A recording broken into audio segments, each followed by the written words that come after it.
नमस्कार दोस्तों, इस वीडियो में हम लोग डिस्कस करेंगे भारत की दूसरी सबसे बड़ी फुटवेयर कंपनी यानी कि रिलैक्सो पर।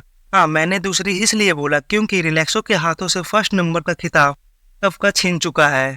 इन सभी बातों को साइड रखें तो रिलैक्सो अपने धुआंधार रिटर्न के लिए जाना जाता है, लेकिन पिछले कुछ समय से रिलैक्सो अंडर परफॉर्म कर रहा है, जिस वजह से रिटेल इन्वेस्टर का भरोसा कंपनी के ऊपर से उठ रहा है। आप वॉरेन बफेट की फेमस लाइन तो सुने ही होंगे कि जब मार्केट ग्रीडी होती है तो उस टाइम फियर करने का समय होता है, और जब मार्केट फियर में होती है तो वो वक्त ग्रीडी बनने का होता है। ऐसा ही कुछ अपॉर्चुनिटी रिलैक्सो के अंदर बन रही है, क्योंकि रिलैक्सो में शायद अब रिवर्सल ट्रेंड स्टार्ट हो चुकी है। इस ट्रेंड रिवर्सल का सपोर्ट अगर फंडामेंटल बेसिस पर नहीं मिली तो ये ट्रेंड सपोर्ट नहीं कर पाएगी। तो इसीलिए सबसे पहले हम लोग कंपनी की फंडामेंटल को देखते हैं। तो इसलिए भारत की 3 सबसे बड़ी कंपनी को अगर फंडामेंटल बेसिस पर कंपैरिजन करें तो सेल्स के मामले में मेट्रो ब्रांड सबसे आगे है। देन उसके बाद रिलैक्सो और वाटा तो नेगेटिव में देखने को मिल रहा है। देन प्रॉफिट की बात आ जाए तो सबसे आगे रिलैक्सो है।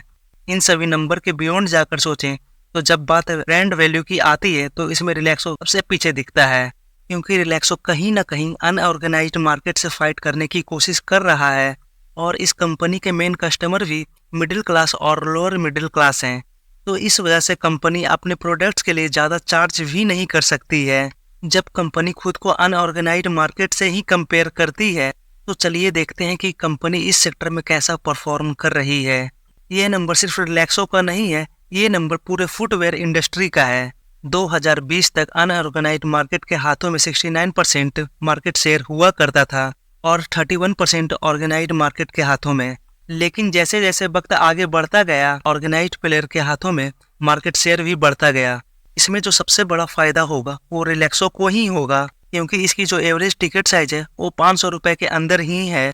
इन सभी के बावजूद अगर सेक्टर में ग्रोथ नहीं है तो आप कितनी भी कोशिश कर लें, ऐसा बनाना बहुत ही मुश्किल है। तो इसलिए अगर ग्लोबल फुटवेयर मार्केट साइज को देखें तो ये 5.5 CAGR से बढ़ रही है।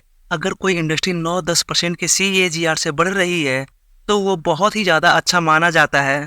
5.5% का CAGR एक डिसेंट सा ग्रोथ है। एंड देन जब पर कैपिटा कंजम्पशन की बात करें तो इंडिया का पर कैपिटा कंजम्पशन 1.9 है, ग्लोबल कंजम्पशन 3.2 है और डेवलप्ड कंट्रीज का कंजम्पशन 6.5 है। तो फिलहाल इंडिया का पोजीशन सबसे पीछे है, तो यानी कि इंडिया में अभी बहुत ही बड़ी ग्रोथ बाकी है।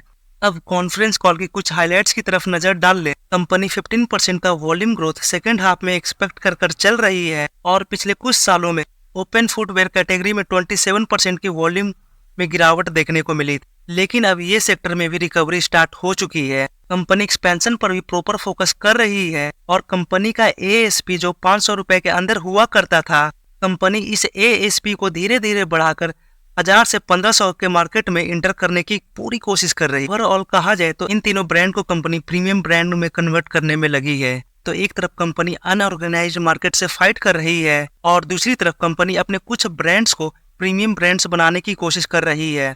तो इस वजह से कंपनी बॉटम से टॉप लेवल के हर एक कैटेगरी को कैटर करने की कोशिश कर रही है। देन फ्यूचर ग्रोथ की बात करें तो कंपनी सेकेंड हाफ में 15% का वॉल्यूम ग्रोथ एक्सपेक्ट करके चल रही है और 14% का EBITDA मार्जिन।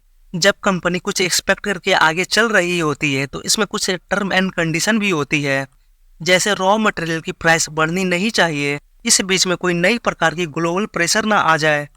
अगर ऐसा कुछ होता है तो ये नंबर्स भी अपनी जगह से हिलते हुए देखने को मिल सकते हैं।